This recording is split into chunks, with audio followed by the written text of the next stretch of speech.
Hello, everyone. Just a few words to share with you about the readings from this weekend coming.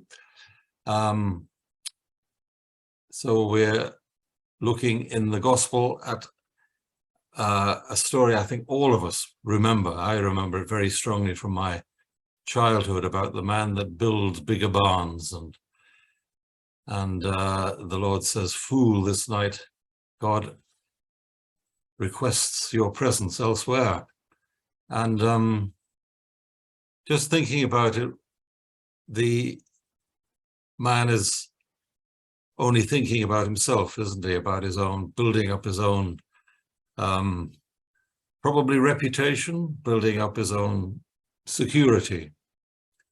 And the core message all the time from the Gospel and also from life at present is that we, as the great poet John Donne said, no man is an island. We are all we're all interdependent.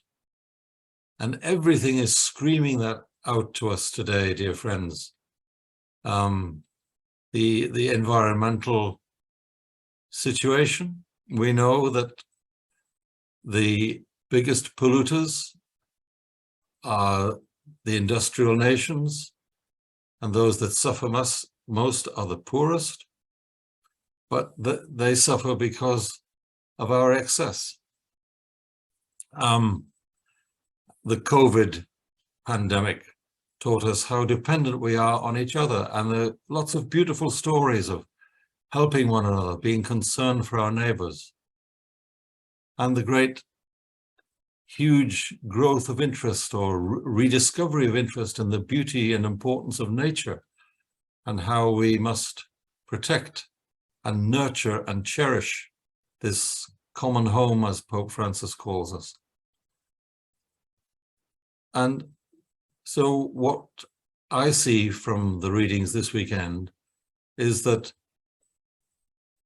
they're teaching us, they're reinforcing the message that life itself is giving us, that we're not here for ourselves.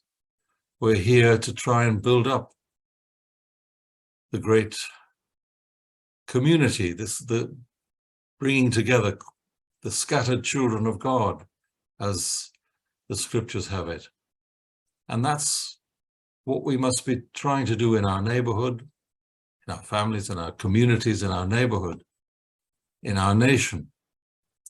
And especially as things are getting very difficult for people, and the prospect of enormous fuel bills is a very worrying one. And maybe it can help us to be more aware of the energy that we are spending, and how perhaps we can, in our own way, be less wasteful. I suppose each of us needs to make those decisions according to our own circumstances. But it's interesting, isn't it, that life does teach us messages which are in fact there in front of us in the Gospel at all time. And that shouldn't make us triumphalistic and tub thumping. I mean, I think those days have gone. But to be grateful for the revelation that we have from God about the secret of life, about what's important in life, and that how we must put others before ourselves, or at least alongside ourselves, so that we recognize that we are interdependent. We are inevitably in a body throughout the world, and not just human beings, but the whole of this wonderful creation, which is entrusted to us to steward. So those thoughts are stirring, I think, certainly for me, but they just remind us that we must be about Christ's business. He, when he was lost in the temple, said to to Mary and Joseph, "Did you not know that I should be about my Father's business?" Let us rejoice to be about our Father's business. Let us only do it in God's grace and with his help, and not be bowed down and not be crushed by things that are happening around us, but to keep alive that wonderful light of Christ in our hearts.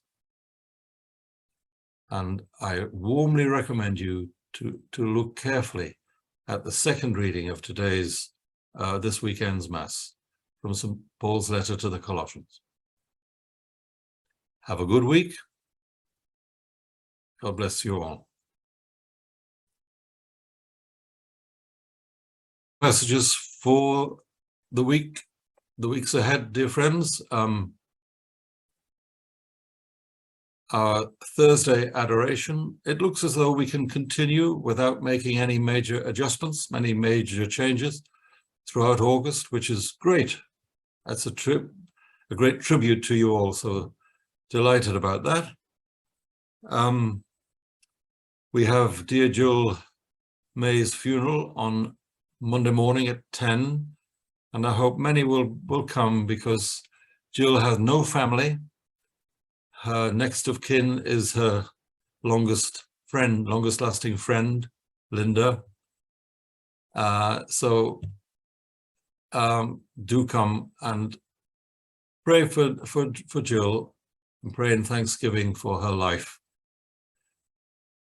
And so the other thing I want to mention, which is something that's very close to my heart, and that is our boccia club that meets in our hall. Boccia is indoor bowls for people who have physical and mental disability. And the team that we have here, we have two teams that meet in our hall. One of them is called Herons. And the Herons they flew to Nottingham. They didn't fly, they went by train to Nottingham last weekend for the National Boccia Championships. And they came fourth in the whole country. And some of the teams they were playing with had actual internationals playing for them. It's a fantastic achievement for this little club that meets in our hall in Clarence Road. And I'm going to put something in the newsletter about it. And we hope that the local press will publish it, because this is a huge achievement.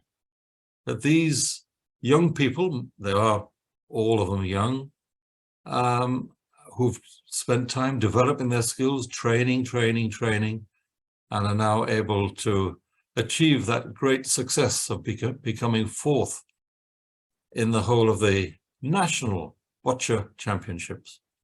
Boccia, B-O-C-C-I-A, and it's an Italian word, and it means indoor bowls. Congratulations to the Herons, especially to Sheila Appleton, who, with her husband Derek, set up this team in Herne Bay. That's it. Bye for now.